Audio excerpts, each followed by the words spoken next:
Is global sentiment turning against the greenback? Here with his outlook on the U.S. dollar, as well as opportunities that he's seeing among currencies, we're joined by Steven Englander. He is Chief Currency Strategist at Barclays Capital, which has one of the top global FX trading houses. Thank you so much for joining us. And Steven, you are bearish on the U.S. dollar. What kind of structural forces are at work against the greenback? Yeah, the further out we look, the weaker the dollar is likely to be.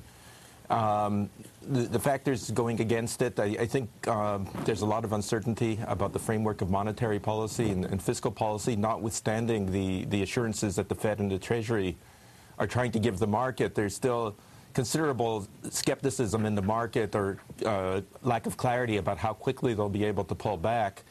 The other part is that you look at U.S. assets and global assets. Ever since the asset market started recovering at the beginning of March, there really hasn't been much outperformance among U.S. assets. So, given the uncertainty around U.S. policy, you're looking at global asset markets, as, EM and other G10 countries that are more attractive or give you at least the same kind of expected return without the policy baggage that the U.S. is carrying.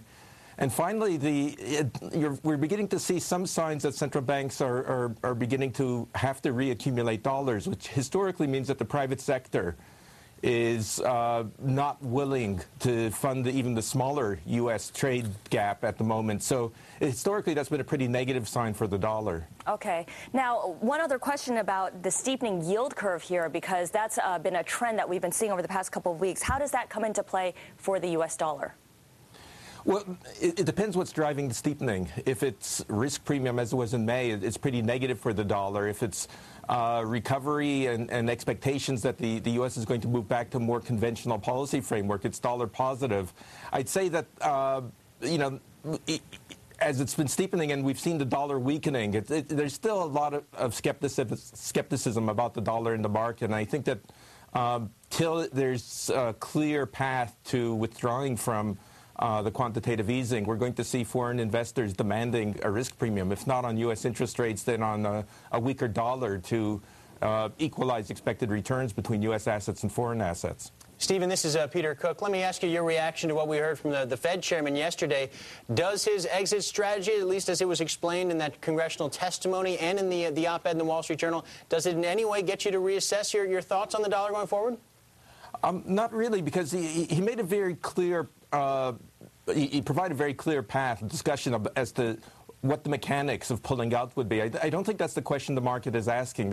What the market is asking and what foreign investors are asking are whether they'll be able to withdraw the stimulus on a timely basis if the U.S. economy is going to be strong enough, and in some sense whether they really want to, given how they keep emphasizing that the risks still remain on the downside and how the U.S.